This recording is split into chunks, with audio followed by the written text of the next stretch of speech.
fíjate, si tú nos visitas por primera vez o en las primeras ocasiones, nosotros lo que hacemos acá como iglesia es que estudiamos un libro a la vez y vamos capítulo por capítulo, verso por verso, y estamos estudiando el libro de Nehemías.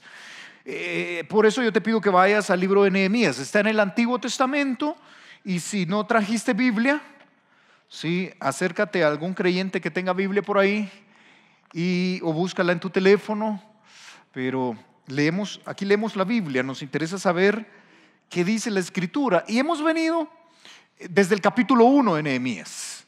Solo quiero ponerte en contexto rápido de qué es lo que hemos visto en Nehemías. En Nehemías hemos visto el proceder o el caminar de este líder llamado Nehemías, y cómo bajo su liderazgo se ha puesto en marcha la construcción del muro de Jerusalén. Esto está sucediendo allí por el año 445 antes de Cristo. O sea, hace unos 2400 años atrás, un poco más, está sucediendo esto históricamente. En la historia, dos grandes imperios han secuestrado a la nación de Israel. Es lo que hacían los imperios de la época. Literalmente los llevaban cautivos, los secuestraban. Algunos para aniquilar a esos pueblos y otros para simplemente tener lo mejor de estos pueblos adentro de ellos. Este caso fue el de los asirios, que llevaron cautivo a los de Israel o los de Samaria, el reino del norte, ¿sí? Pero luego, años después, como un siglo después más o menos, vinieron los de Babilonia. Y estos babilónicos vinieron y secuestraron a los del sur, a los de Judá. Tú te acuerdas, por ejemplo, de nombres como Daniel. Daniel fue llevado cautivo como de lo mejor, llevado cautivo allí a Babilonia. Y se llevaron a los príncipes y a lo mejor. Luego el segundo acto del cautiverio era que destruían la cultura ahí en el país. Entonces destruyeron Jerusalén, incluyendo el templo. Y acto seguido se llevaban cautivo ya al vulgo, ¿sí? a la mayoría, ya al resto. O sea, tú y yo nos hubiéramos ido en el tercer acto, ¿sí? No en el primero, ¿sí? En el último se hubieran llevado a todos nosotros. Y así es como cautivaban o se llevaban secuestrados a las naciones. Bueno, eso ha sucedido acá. Pero resulta que 70 años después de estar secuestrados en Babilonia, viene un nuevo rey, hay un cambio de imperio. Y ahora ya no son los babilonios, ahora son los persas. Vienen los persas, conquistan Babilonia, conquista todo el reino, y entonces ahora es el imperio persa, los medo-persas, tú has escuchado de ellos. Y entonces este gran rey de los persas se llamaba Ciro. Ciro, rey de Persia, dice que los judíos regresen a su tierra. Y así es como regresan a su tierra, pero hay que llegar y reconstruirla. ¿Te acuerdas que hay 3 retornos? Hemos visto esto, ¿te acuerdas? Hay 3 regresos a Jerusalén. El primero comandado por Zorobabel. Y Zorobabel regresa y construye el templo y algunas casas. Ahí tú puedes ver al profeta Ageo en la Biblia también describiendo esto. Entonces reconstruye el templo y las casas de algunos que fueron con él. El segundo retorno lo comanda Esdras. Por eso hay un libro que se llama Esdras en la Biblia. Y Esdras nos enseña cómo fue ese retorno. En ese retorno se reconstituye la religión y las normas sociales en general. Y luego de esto hay un tercer retorno, el último retorno, comandado por Nehemías, que es el que estamos estudiando. Este último gran retorno. Entonces, cuando Nehemías llega, encuentra el templo construido, quiero que entiendas esto, y encuentra de alguna manera la sociedad más o menos funcionando. Pero lo que no está construido son los muros de la ciudad, el muro perimetral de la ciudad que protegía que no lo invadieran. Eso es lo que no está construido. Así que comienza la construcción de los muros. Yo te he hablado de este muro, no es un murito, ¿sí? Es un murote. Es un muro más o menos de 7 metros de altura, de unos 3 metros de ancho. Puede pasar un carruaje probablemente en algunas partes. Y es un muro que tiene unos 5 kilómetros de largo, 6 quizás. Es un murote, es un edificio grandote. Y en este murote viene Nehemías y dice, construyámoslo. Y eso ha sido capítulo 1, capítulo 2, capítulo 3. Luego capítulo 4, lo que hemos visto es que hay enemigos que no quieren que se construya el muro, ¿te acuerdas? Y entonces vienen muchos enemigos de las naciones alrededor y dicen no, y Nehemías entonces los confronta. Y en el capítulo 5, si tú estuviste en el último mensaje, lo que viste es que había un grupo de ellos que estaban explotando económicamente a los mismos judíos, usura, les estaban pidiendo interés. Pero fíjate, lo que vamos a leer el día de hoy corta la cronología. Nehemías nos ha venido contando cómo él salió de la ciudad de Susa para llegar a Jerusalén, cómo revisó el perímetro para entender la situación, luego cómo construyeron, ¿te acuerdas? Capítulo 3, cada uno su trozo, cada uno su parte, ¿te acuerdas? Y luego de esto, ha venido cronológicamente, pero aquí se rompe la cronología. Imagínate lo que vamos a leer, como que Nehemías, dame tu imaginación, préstame tu imaginación. Este es un hecho histórico, no es imaginario, pero préstame tu imaginación. Imagínate a Nehemías entrando a su cuarto, a su recámara. ¿Cómo será su recámara? ¿Cómo trata de oler los olores que habrá ahí? Y llega allí y se sienta y escribe en su diario. Nehemías va a escribir en su diario. Y él va a tener por eso hemos titulado, como una nueva serie, capítulo 5 y capítulo 6, son reflexiones de un líder espiritual. Él se va a sentar en su diario, en su mesa probablemente que tenía allí en su recámara, y va a empezar a escribir en su diario el capítulo 5 al final, y va a reflexionar de cómo él hizo su liderazgo.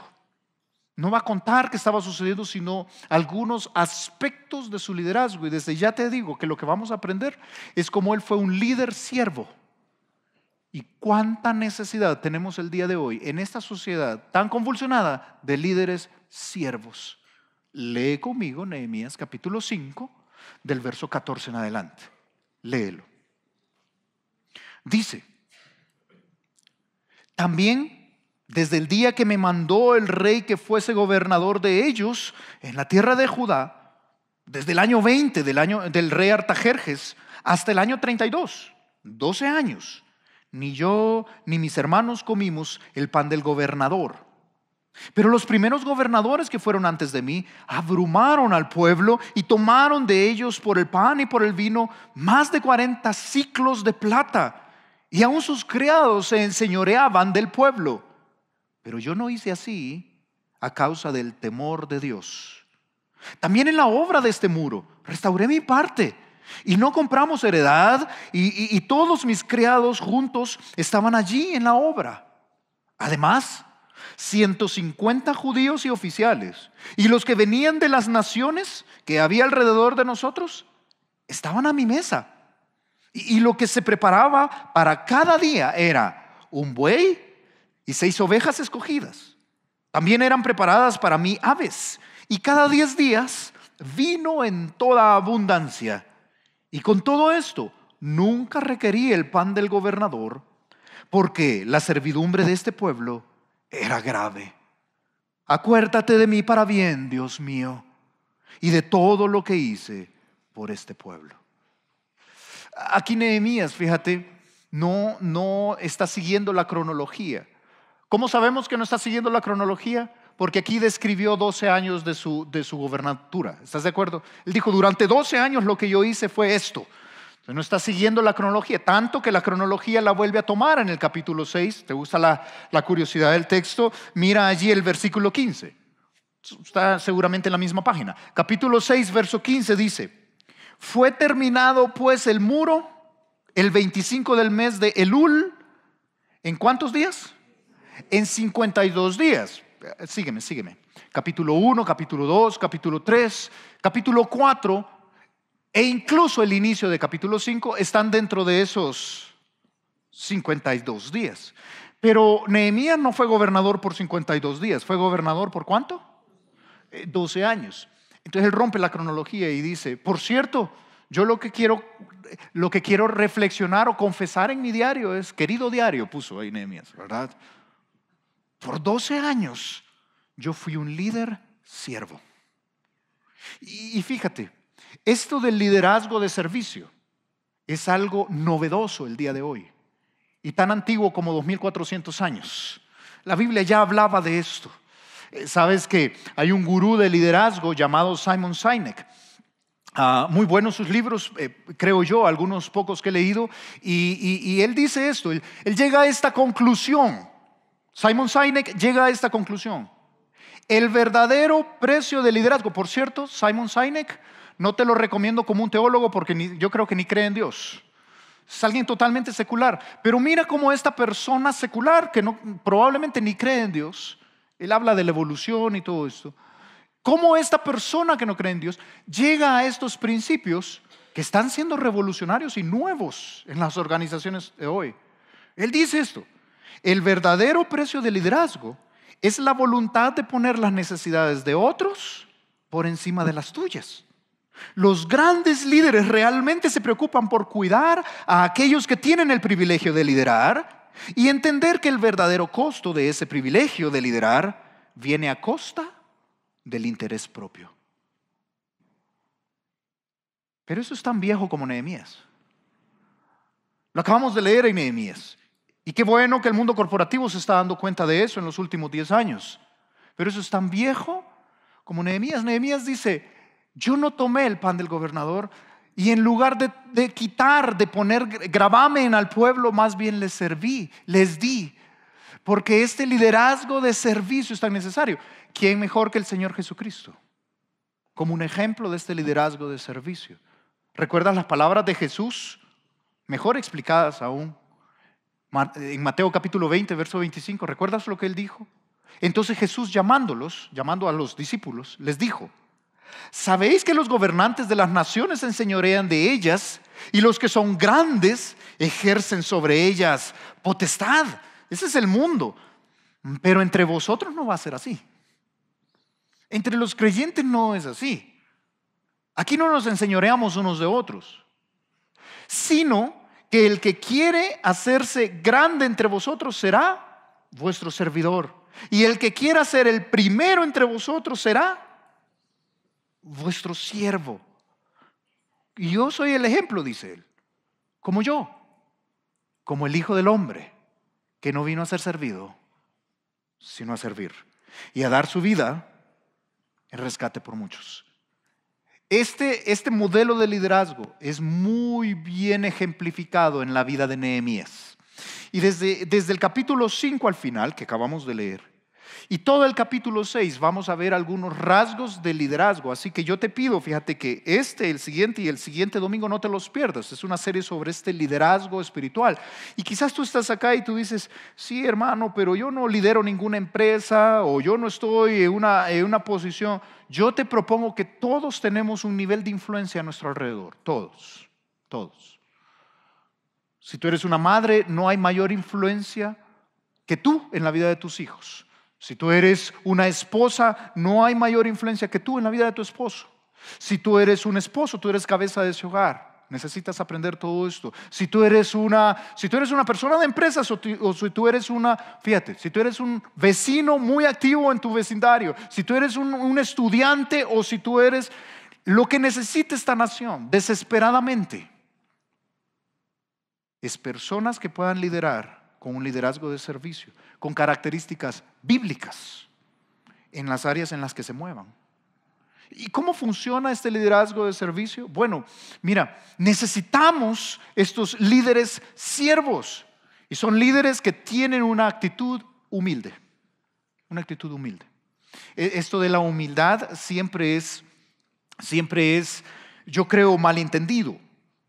De hecho, si tú buscas la palabra humildad en la lengua de la Real Academia, en la Real Academia de la Lengua Española, y tú buscas la definición de humildad, te dirá que es el reconocimiento de tus propias desventajas o de tus propias falencias y actuar con base a ese reconocimiento. Entonces pareciera que la humildad, fíjate, es esta actitud donde tú tienes que decir: si es que yo soy lo peor, es que yo no sirvo para nada, pero sí, bueno, yo soy, hermano, como yo te he dicho esto, ¿verdad? Como el gusano. No, es más, soy como la ameba que está en el gusano. No, es peor, yo soy como el microbio de la ameba que está. No es esto. Esto no es humildad. Fíjate, la humildad bíblica, y escucha esto, la humildad bíblica es que, entendiendo quién tú eres, tienes al otro por digno de tu servicio. Tienes al otro por digno de ser superior que tú. No es que yo soy el gusano que no sirvo para nada. No, yo entiendo lo que soy capaz y lo que no soy capaz. Ese no es el punto. Entiendo que el otro es digno de mi servicio, no por sus capacidades ni por sus méritos, porque soy humilde. Cuando tú tienes esto, ¿sabes por qué esto es así? Porque entonces Jesús no podría haber sido humilde. Él no podía decir, yo soy el gusano. No, Él es el Dios, el Rey de Reyes, el Señor de Señores, el Dios Todopoderoso, Creador del universo. Pero era el hombre más humilde que caminó sobre la tierra. No por sus falencias, sino porque Él decidió poner a otros por encima de Él. Eso es humildad. Y Cristo es el mejor modelo. Mira el modelo de humildad de Nehemías. Nehemías dice allí en el versículo 14, vamos a estudiar cómo él fue humilde. De hecho, déjame plantearte acá algunos aspectos de la humildad de Nehemías. Te pongo allí en la pantalla algunos aspectos de la humildad de Nehemías. Mira, lo primero es que él fue humilde y no se trató de un acto aislado. No se trató de un acto aislado, dice el verso 14. También desde el día que me mandó el rey, desde ese momento que fuese gobernador de la tierra de Judá, o sea, el año 20 del rey Artajerjes, que era un rey persa, hasta el año 32, y él explica, por si no sacamos la matemática bien, 12 años, dice, durante todo ese tiempo, ni yo ni mis hermanos comimos el pan del gobernador. Lo primero que quiero que veas es que una actitud humilde que impacta, que hace un liderazgo de servicio, es una actitud humilde constante, no es un acto de humildad. ¿Sí? Está bien, hermano, yo voy a ser humilde, voy a tener el acto de humildad de lavar la loza el día de hoy. Qué bueno, hazlo. Pero eso no te da un liderazgo de humildad, un liderazgo de servicio. ¿Entiendes eso? Es que de manera consistente, por 12 años, dice acá Nehemías, yo he sido humilde. Por 12 años yo no requerí el pan del gobernador. Aunque me lo merecía, no lo requerí. ¿Sabes qué tipo de humildad impacta a las personas y qué impacta a esta nación? El tipo de humildad que es consistente, que es constante. La persona que es humilde genuinamente a través del tiempo y que su humildad es probada. Lo segundo que quiero que veas es que lo hizo desde una posición de ventaja. Un amigo siempre decía esto, es que es difícil ser humilde cuando soy el mejor, decía. Cuánta humildad, ¿verdad? Pero cuando tú estás en una posición de ventaja, entonces es cuando realmente se prueba tu humildad. ¿Sí me sigues? ¿Qué era él? ¿Qué posición de ventaja tenía? Él era él. ¿Qué era él? Él era el gobernador. Él era el gobernador, el jefe de todos. Él era el gobernador puesto por el rey Artajerjes, que era el rey de Persia. No es el rey de un país, es el rey de un imperio. Así que él era el gobernador. Y desde su posición como gobernador, él pudo ser humilde. ¿Sabes dónde se prueba tu humildad? Alguien dijo esto. Fácilmente tú puedes medir el carácter de un hombre cuando ves cómo trata a aquellos que están en desventaja que él. Yo te lo vuelvo a repetir. Fácilmente tú puedes medir el carácter de un hombre cuando miras cómo trata a aquellos que están en desventaja que él. ¿Sabes qué estoy diciendo? Yo te hago estas preguntas. ¿Cómo tratas a aquellos que están en desventaja? Que no tienen tu nivel de educación y no entienden lo que tú entiendes. ¿Eres soberbio con ellos? ¿O tienes la humildad de decir, ok, la paciencia de decir, no entienden, voy a tener paciencia? ¿Cómo tratas a aquellos que no tienen tu carisma? ¿Cómo tratas a aquellos que no tienen tu plata? ¿Cómo tratas a aquellos que no tienen tu posición de trabajo? Tú eres el jefe. ¿Cómo los tratas? ¿Con dignidad? ¿Con humildad? ¿O eres un prepotente? ¿Cómo tratas a los niños? ¿Cómo tratas a los niños? ¿Sabes tú que hay una tendencia de que los adultos no saludan a los niños? ¿Sabes tú que una persona puede pasar y puede saludarme, abrazarme y no saludar a los niños que puedan estar alrededor mío? Porque no son personas. Llegan a ser personas más o menos como cuando cumplen, ¿como cuánto? Como 15, ya digno de mi saludo. No sé si has visto. Pero ¿sabes que la misma tendencia es personas que no se dignan a saludar a un anciano? Es la misma tendencia. ¿Cómo tratas a aquellos que están en desventaja tuya? ¿Cómo tratas a los más débiles? Viene Nehemías y dice: yo soy el gobernador puesto por el rey Artajerjes, y yo no me voy a aprovechar de este pueblo. Yo no les voy a imponer el pan del gobernador, le llama al impuesto que ellos estaban obligados a pagar. Yo no. Pero no solo eso, mira, el tercer punto es que él cedió sus derechos. El pan del gobernador que él está diciendo acá que él no tomó, quiero que entiendas que no era un abuso, era un derecho. Él era el gobernador y tenía derecho a tener el pan del gobernador. El pan del gobernador, vemos aquí que era plata, literalmente, era algunos ciclos de plata. Y entonces él dice: los que fueron antes de mí, léelo ahí para que lo leas de la historia, verso 15. Pero los primeros gobernadores que fueron antes de mí hicieron tres cosas, tres verbos ahí, solo para que entiendas el texto. Abrumaron al pueblo, tomaron de ellos plata. Dice que tomaron hasta, ¿cuántos? 40 ciclos de plata, ¿sí? Y se enseñoreaban del pueblo. Hasta los criados se enseñoreaban del pueblo. Tres cosas hicieron, ¿estás de acuerdo? Los abrumaron, tomaron plata de ellos. Ciclos de plata en el Antiguo Testamento no está muy bien definido, para serte muy honesto, porque el Antiguo Testamento es un periodo muy largo de tiempo. A veces creemos que, yo te he dicho esto, que Moisés desayunaba con Nehemías, y no funciona así. ¿Sí? Están separados por siglos, aunque están en el Antiguo Testamento. Y entonces la palabra ciclos es una medida. Algunos calculan que es entre 2 a 4 libras de plata. Si sacas el costo por plata, del día de hoy una libra puede andar más o menos en $20, por ahí más o menos. Si fueran unos 40 ciclos de plata, saca el cálculo ahí, es mucho dinero. Y entonces viene Nehemías y dice: los que fueron antes de mí abrumaron al pueblo, se enseñoreaban del pueblo, abusaban del pueblo, tomaron plata del pueblo. Y yo no. No porque, fíjate, no porque ese dinero era mal habido, no, eran impuestos. Pero yo no lo hice así, dice el verso 15. Quiero que veas el final del verso 15. Pero yo no hice así, ¿por qué? A causa del temor de Dios. Él cedió sus derechos. ¿Sabes algo que impacta el liderazgo de servicio? Es cuando alguien es capaz de ceder sus derechos. Esposos que están acá, machos, lobo alfa, pelo en pecho, lomo plateado. ¿Sabes qué impacta de tu liderazgo? Cuando eres capaz de ceder tus derechos. Estamos en una sociedad que nos impulsa, nos enseña a reclamar nuestros derechos. Y ojo, hay derechos que debemos tener y hay dignidad humana. Yo no estoy hablando de esto, pero ¿sabes qué es impactante? Cuando el líder es capaz de ceder sus derechos por el bien del otro. Cuando el esposo tiene derecho a descansar,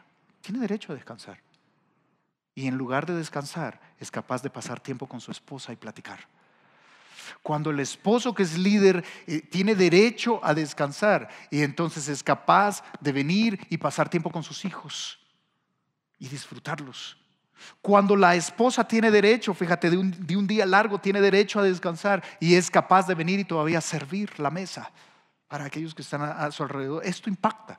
Ahora, no impacta cuando lo haces una vez, ahora tú entiendes. 12 años.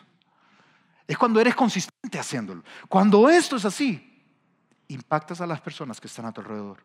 Cuando en lugar de comprarte algo, tú eres capaz de suplir la necesidad de tu esposa. Esto es el liderazgo bíblico. Y Nehemías dice: este ha sido mi liderazgo de manera consistente. Yo he cedido mis derechos. Pero el número 4, mira, ahí te lo pongo. Él consideró a los demás como dignos de su servicio. El líder, fíjate, como muy bien planteaba Simon Sinek, que te leí al inicio, es aquel que es capaz de decir, tú sabes que hemos pasado por diferentes etapas de liderazgo a través de la historia corporativa. Y tú sabes que antes el jefe era el que gritaba, el que pegaba en el puño, en la mesa y que decía: esto es lo que tienes que hacer. Cualquier parecido a la realidad Es pura coincidencia, pero ese tipo de liderazgo está pasando de moda, ¿estás de acuerdo? El tipo de liderazgo que está hoy en día es más parecido al liderazgo bíblico, donde no es hagan esto, es vengan, hagamos juntos. Y dice Nehemías hace 2400 años en el verso 16. ¿Cómo fue mi liderazgo? Dice en el verso 16. También en la obra de este muro, ¿qué dice? Yo restauré mi parte. A mí nadie me puede decir, Nehemías, ay, bien, contento estaba ahí comiendo mientras nosotros trabajando en el muro. Dice él, no, de ninguna manera. Yo hice mi parte, yo trabajé con ellos a la par. Uy, ¿cuánto impacta esto? ¿Cuánto impacta esto? Un líder que tiene la humildad de considerar a los demás como dignos de mi servicio. Mira, qué impactante cuando un papá es capaz de servir a un hijo. Porque él es el líder. Qué impactante cuando un jefe es capaz de servir a sus empleados y velar por el bienestar de ellos. Qué impactante es ver a un esposo ser el siervo de todos. Un liderazgo de servicio. Pero requiere humildad. Dice Nehemías, yo me puse a servir ahí. Y fíjate, es alguien que hace su parte. Qué difícil estar con un líder que te pide que hagas algo, pero que él no hace su parte. Hombres que están acá, esposos, qué difícil pedirle a tu esposa que ella haga su parte cuando tú no haces tu parte. Haz tu parte. ¿Y cuál es mi parte? No sé, la que hayas quedado. Si hemos convenido en algo, yo hago mi parte. Qué tremendo. ¿Sabes tú qué es liderazgo? Alguien definió liderazgo como la capacidad la credibilidad que da decir que voy a hacer algo y luego hacerlo. Eso es liderazgo. Liderazgo es la credibilidad que da decir que voy a hacer algo y luego hacerlo. Y Nehemías dijo, construyamos el muro, y se fue de vacaciones. Hubiera sido terrible. Pero Nehemías dice, construyamos el muro y yo hice mi parte. No hice todo el muro porque somos un trabajo en equipo, pero yo hice mi parte. Qué poderoso ese tipo de liderazgo de servicio. Ahora, la pregunta surge. Esto de la humildad, fíjate, de estar en una posición de ventaja y aún así ser un siervo de todos, requiere mucha humildad. Y eso de la humildad, uno se pregunta ¿de dónde nace? ¿Por qué yo puedo tener esa humildad? La humildad es muy admirada. ¿Sabes? Los atletas que son humildes o que tienen actitudes humildes, por lo menos lo voy a dejar ahí, impactan mucho. Tú sabes que tuvimos a Federer acá en Bogotá y no pudo jugar por todo este relajo que hubo, ¿verdad? Qué triste, sí. Pero estuvo Federer acá, probablemente, según las estadísticas, el mejor tenista de la historia en este momento. Y entonces viene Federer y tú sabes que en una ocasión, te voy a contar algo que hablamos con Federer antenoche, ¿verdad? Ahí chateando con él. Y entonces, en una ocasión, Roger Federer, este tenista, llega a los camerinos de Wimbledon, si mal no recuerdo, que es su casa. Entonces llega este tenista y alguien de seguridad no lo deja entrar. No lo deja entrar. No deja entrar al mejor tenista del mundo a las canchas de tenis, a los camerinos, a los casilleros para prepararse para entrar. Y lo detiene porque él no trae su gafete. Él no trae su identificación que le permite estar ahí adentro. Así que él va entrando, Roger Federer lo detiene y le dicen, señor, no trae su identificación. ¿Qué hubiera hecho alguien a la altura y la posición de Federer? Si Federer hubiera sido colombiano, no, ¿verdad? No sé. ¿Cómo hubiera sido esto? Un escándalo. Sí, depende de cuál región sería. Le hubiera dicho, usted no sabe quién soy yo, o vos no sabes quién soy yo. ¿Sabes qué hizo Federer? Ah, listo, sí, tienes razón. Ya viene allá atrás mi asistente, él trae los gafetes. Y se esperó. Y llegó el asistente apenado, que le traía todas las raquetas y todas las vainas que tenía que ocupar Federer. Y le dice, sí, aquí están los dos gafetes, el mío y el de él. Ah, perdón, pase, siga. Y ya pasó, siguió. Y ese video se hizo viral. Porque alguien en una posición de tanta ventaja puede tener la humildad de detenerse ante quien era la autoridad de los camerinos o de los casilleros en ese momento. Eso impacta realmente. Pero ¿por qué alguien en una posición de mucha ventaja podría tomar, fíjate, una actitud de humildad? Bueno, yo te propongo que en el caso de Nehemías y en el caso de un líder espiritual, Yo no sé si Federer será un líder espiritual. Por cierto, la llamada con Federer era broma. Yo no hablo con él, ¿verdad? Aunque algunos... Era broma, no lo conozco, no sé si será un líder espiritual, pero en el caso de un líder espiritual que impacta para cosas espirituales, esa humildad viene del temor de Dios. ¿Qué es el temor de Dios? Si tú coges la etimología de la palabra, temor de Dios, y escudriñas de dónde viene esa palabra, la palabra temor significa temor.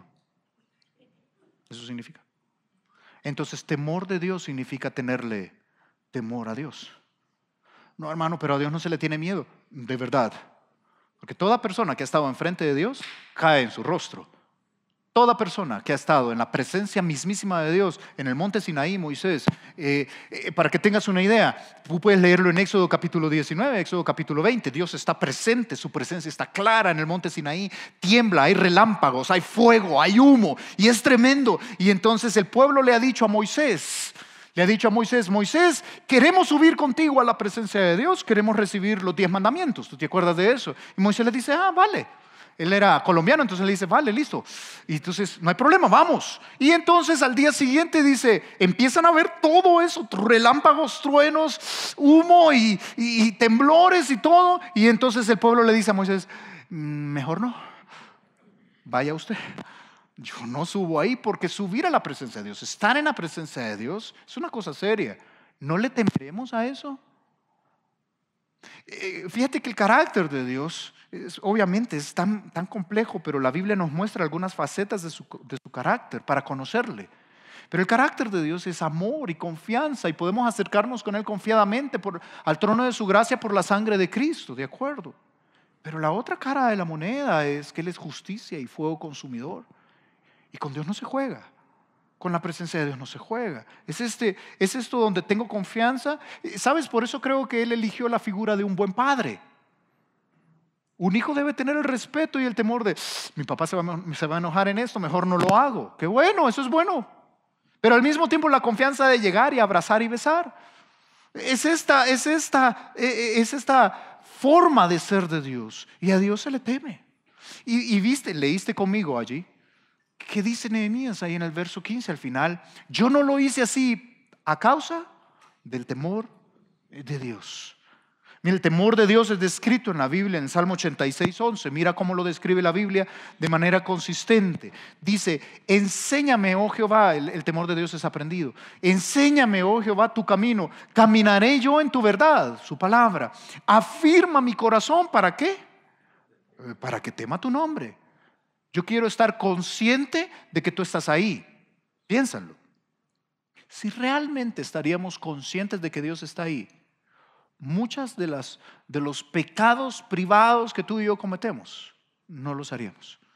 Si realmente anduviéramos en el temor de Dios. El temor de Dios afirma la santidad. Dice Proverbios capítulo 16, verso 10, que con misericordia y verdad se corrige el pecado, y con el temor de Jehová los hombres se apartan del mal. Es la conciencia de que Dios está ahí. Por cierto, que es el esfuerzo constante de la agenda progresista de nuestras naciones en general. Es quitar a Dios del cuadro. Es que Dios no existe. Dios no ha creado, ¿sí? Dios no está presente. Dios es una invención. Claro, cuando quitas a Dios, quitas el temor de Dios. Y lo que tienes es un liberalismo delicado, complejo. Ni tengo que decírtelo. Lo que tienes es una sociedad que no sabe cómo vivir la vida, porque hemos quitado el temor de Dios. Nehemías dice, no, yo hice lo correcto, yo me comporté en humildad, porque Dios está ahí, Dios es más grande. Por el temor de Dios me aparto del mal. En el Nuevo Testamento Pablo lo dijo de esta manera, 2 Corintios capítulo 7, verso 1. Así que, amados, puesto que tenemos tales promesas de que Dios está ahí, que tenemos acceso a Él, limpiémonos de toda contaminación de carne y de espíritu. Vivamos bien, hagamos las cosas correctamente. Y luego dice, perfeccionando, y mira qué interesante esa frase, perfeccionando la santidad, o sea, la vida que sigue a Dios. ¿Cómo la perfeccionamos? En el temor de Dios. Cuando tú vives, cuando caminas en el temor de Dios y estás consciente que Dios está allí, se perfecciona tu santidad. Y Nehemías dice, yo no lo hice así, yo no pude enseñorearme de otros por el temor de Dios. Solo así, solo cuando entendemos que Dios está ahí y que Él es un juez justo, solo entonces podemos vivir versos como Filipenses 2:3. Nada hagáis por contienda o por vanagloria. Antes bien, y nuestra palabrita ahí, con humildad. ¿Y qué es humildad? Considerando a los demás como superiores a mí mismo. Si alguien es superior, no mejores a ti mismo. No es una cuestión de calidad, superiores. ¿Quién es tu superior? Es tu jefe. ¿Tu jefe es mejor que tú? No, mi jefe no es mejor que yo. Ok, pero es tu superior. Superior es una posición. ¿Sabes qué es la humildad? Dice Pablo, es poner a alguien como superior a mí. Y yo decido ponerlo como superior a mí. Y puedo servirle. Y puedo pasar por alto la ofensa. Y tengo la seguridad necesaria de saber quién soy yo y saber que puedo estar con él y servirle. Es superior a mí. ¿Es mejor que yo? No se trata de calidades. Yo sigo creciendo. Es superior a mí. Lo he colocado en una posición. Por eso lo considero, considerando a los otros. ¿Tienes esa humildad? Solo es posible en el temor de Dios. Es una humildad espiritual que impacta a este mundo. Fíjate, por eso podemos vivir versos como Colosenses capítulo 4. Si tú eres jefe acá, si tú eres alguien que tiene personas bajo su cargo, mira lo que dice la Biblia ahí en Colosenses 4. Amos o jefes, diríamos el día de hoy, haced lo que es justo y recto con vuestros siervos, sabiendo que también vosotros tenéis temor de Dios. Un amo con A mayúscula. Ustedes tienen un amo. ¿Por qué tratas mal a aquellos que están bajo tu servicio o que están bajo tu responsabilidad sabiendo que tú tienes un amo? Mira, hermano, un liderazgo de servicio que impacta es un liderazgo que tiene actitudes humildes de manera consistente. Qué impactante es esto. Pero lo segundo que vemos en el texto, mira, lo segundo que vemos es que necesitamos estos líderes siervos que impacten esta nación y que tengan una actitud humilde, pero que tengan una actitud generosa, una actitud de generosidad. Mira el verso 16, verso 17. Verso 17. Otra vez, Nehemías hablando de su liderazgo dice, además, no solo fui humilde, no solo serví con ellos, además, 150 judíos y oficiales, piensa lo que está diciendo, y los que venían de las naciones que había alrededor de nosotros estaban a mi mesa. Y no te voy a leer el siguiente verso por tiempo, pero está diciendo, y lo que comíamos era un banquetazo. Bueyes, ovejas y aves, y cada 10 días para que no nos emborracháramos, ¿verdad? Vino en abundancia, una cosa tremenda. Y aún así, yo no pedí impuestos. Eso es lo que dijo. Aún así, yo no pedí el pan del gobernador, lo hice de mi plata. Piensa lo que está diciendo. Lo hice de mis propios recursos. De mis propios recursos fui capaz de darle comer a toda esta gente. No solo no abusé, sino que fui generoso.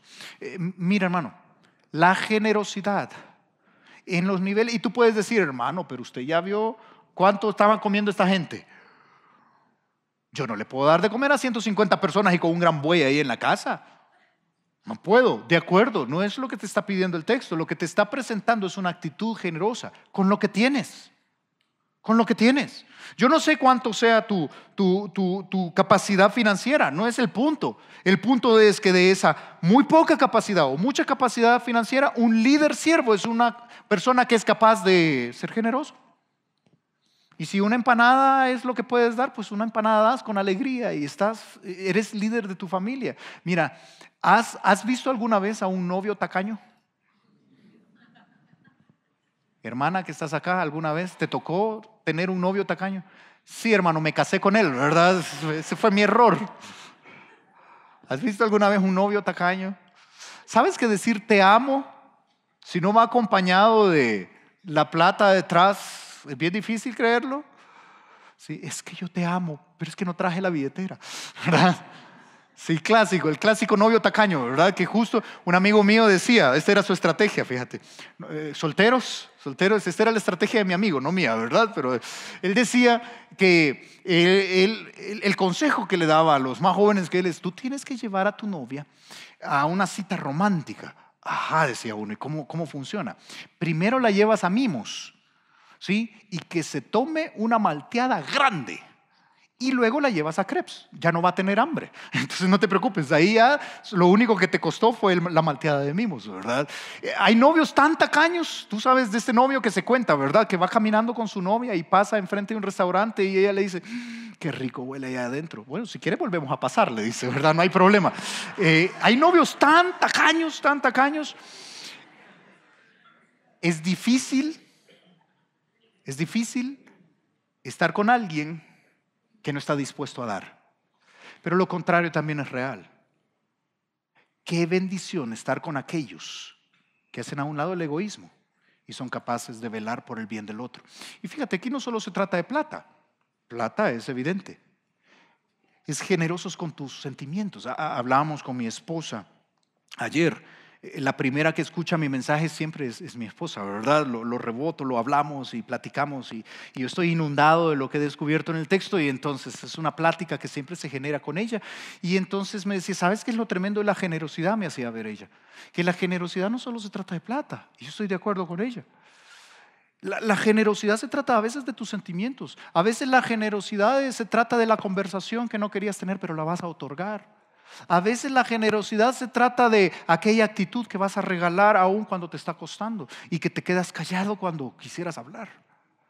La generosidad quizás son las horas que dedicas a esposo que estás acá. Esposo, tú me vas a entender bien, creo esto. Si tú eres como el esposo promedio que cabe en la campana, ¿sí? No estás fuera de la campana de estadística. Si tú eres un esposo promedio, tú hablas menos que tu esposa. Así es como funciona. Y cuando tú llegas, ella quiere hablar. Y entonces ella viene y te dice, la clásica conversación, hola mi amor, ¿qué tal te fue? ¿Cuál es tu respuesta? Bien, es que te fue bien. Sí, pero ¿cómo estuvo la junta o cómo estuvo la reunión? ¿Y cuál es tu clásica respuesta? Bien. Y lo que ella quiere saber son detalles. Sí, pero ella lo que quisiera es esto.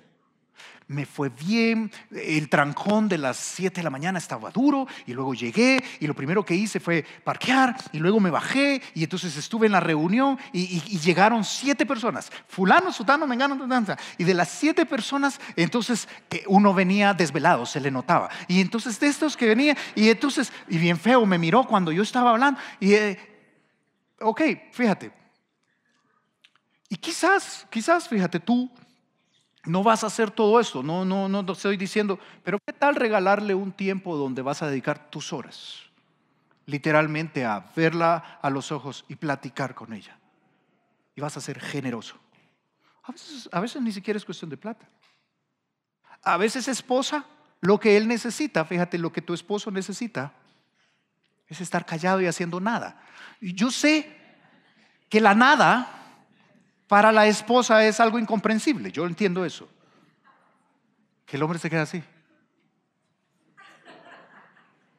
Y la esposa le pregunta, ¿qué estás pensando? Y la respuesta del esposo es, nada. Y tú no nos crees. Tú crees que eso es falso. Pero de verdad estaba pensando en nada. Es increíble. Tenemos esa bendición, esa capacidad. ¿Qué tal regalarle ese espacio sin que él te lo pida? No sé si ves, es una actitud generosa. Es esa actitud, ¿sabes qué es la actitud generosa? La actitud generosa es aquella donde tú buscas el bien del otro, aún en detrimento de tu propio bien. Es más que plata, involucra plata, pero es que buscas el bien del otro, aún en detrimento de tu propio bien. Nehemías tiene ese tipo de liderazgo y Nehemías dice, yo no solo no pedí lo que tenía derecho, el impuesto llamado pan del gobernador, yo no lo pedí, pero no solo no lo pedí, yo di de mis recursos para que 150 personas comieran a diario ahí. O sea, no solo, ¿y saben por qué lo hice? Dice, ¿sabes por qué lo hice? Dice allí el verso, a mí me impacta, dice el verso 18 al final. Con todo esto, trata de buscarlo ahí en el versículo 18. Y con todo esto, nunca requería el pan del gobernador al cual tenía derecho. ¿Por qué? Porque la servidumbre de este pueblo era grave. Porque voy a poner el bien de ellos por encima de mi propio bien. Uy, qué poderoso ese tipo de liderazgo. Qué poderoso el esposo que es capaz de hacer eso. Qué poderoso la madre que es capaz de hacer eso. Qué poderoso el empresario que es capaz de hacer eso. Qué poderoso el jefe que es capaz de hacer eso. Claro que sí. Es un liderazgo de servicio que tiene actitudes de generosidad. Qué bendición es esto. Mira, par de versos solamente para mostrártelo. Es cumplir 1 Corintios capítulo 10, verso 24. Ninguno busque su propio bien, sino el del otro. Así o más claro. Ninguno busque su propio bien, sino el del otro. Es este tipo de liderazgo bíblico. Y fíjate, lo tremendo es cómo termina el texto. Ya estamos finalizando. Mira cómo termina el texto. Termina con una oración. Esta es la tercera oración que le escuchamos en el texto a Nehemías. Ha orado varias veces, pero solo hemos escuchado 3 de estas. Esta es la tercera. Una en Nehemías capítulo 1, verso 5. Se oye lo que él le dijo a Dios. Otra en Nehemías capítulo 4, verso 4. Ahí más atrás se oye lo que él le dijo a Dios. Esta es la tercera vez. ¿Y qué le dice Nehemías a Dios? Le dice en el verso 19. Acuérdate de mí para bien, Dios mío, y de todo lo que hice por este pueblo. Yo me he preguntado mucho, fíjate, para mí ha sido muy bueno este texto. Porque yo sé que muchos acá me acompañan en este sentimiento. Y es que uno muchas veces hace sacrificios, es generoso y pareciera que a nadie le importa. Y pareciera que el pícaro triunfa. Pareciera que el que tiene estas actitudes del liderazgo de siervo no triunfa. Y pareciera que aunque es, te dije, una nueva tendencia hoy en día en el liderazgo corporativo, pareciera que a nadie le importa. Y tenemos dichos como, es que yo doy la mano, hermano, van a coger hasta el codo. Y van a abusar de uno porque uno es generoso. Y pareciera que no pasa nada.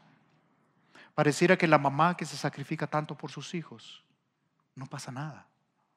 Pareciera que el papá que trabaja tan arduamente, en lugar de agradecérselo, no pasa nada. Por eso me encanta cómo termina este pasaje, porque Nehemías argumenta, yo lo hago porque hay una recompensa eterna. Dios mío, acuérdate de mí, para bien. Míralo tú, porque tú sí lo ves. Es parte del acompañamiento del temor de Dios. Señor, tú estás ahí y tú sí lo ves. Jóvenes que están acá, jovencitos, tenemos a los jóvenes acá, jóvenes. Cuando tú haces lo correcto, Dios lo ve y lo aprecia. Pero para nosotros los adultos acá, es lo mismo. Cuando haces lo correcto y parece que nadie le importa, a Dios le importa. Y Nehemías sabe esto. Y hace todo esto, no una vez, 12 años de ser gobernador. Por eso te dije, él rompió la cronología, él habló de sus 12 años, las actitudes que tuvo durante 12 años. Y él dice, ¿saben por qué lo hago? Porque Dios se acordará de mí. Porque yo no vivo para el aquí y ahora solamente. Yo vivo para lo que yo voy a recibir por la eternidad. ¿Sabes que eso es consistente en toda la Biblia? Nehemías no leyó el libro de Hebreos, fue escrito mucho tiempo después, como 500 años después. Pero el libro de Hebreos capítulo 6 verso 10 dice, no sabemos quién lo escribió, dice, porque Dios no es injusto para olvidar. ¿Sabes que hace algo Dios según las Escrituras? Y es que Él no olvida la obra de amor. Dios no olvida, Dios se acuerda. Por eso la petición de Nehemías es acuérdate de mí para bien, Señor, por favor. Y dice, Dios no es injusto para olvidar, y no olvida 2 cosas, vuestra obra y el trabajo de amor. ¿Sabes qué es? Es la obra que haces, pero es el trabajo que es motivado por el amor sacrificial. Es esta generosidad de la que estamos hablando. Es cuando tú haces algo por amor y nadie te lo agradece. Recuerda esto. Haz la oración de Nehemías. Acuérdate de mí para bien, Señor. Yo lo he hecho para ti. Cuando tu esposa te sacrifiques y ni cuenta se dio tu marido, haz esta oración: Señor, llévatelo. No, esa no, ¿verdad? Acuérdate de mí para bien. Yo lo estoy haciendo para ti, Señor. Él no olvida la obra ni el trabajo de amor. Y fíjate cómo se hace el trabajo para Dios. ¿Cómo se le sirve a Dios? Se le sirve a Dios, escucha esto, se le sirve a Dios sirviéndole a otros. Eso es lo que dice acá. Él no olvida vuestra obra y el trabajo de amor que habéis mostrado hacia su nombre, habiéndole servido ¿a quién?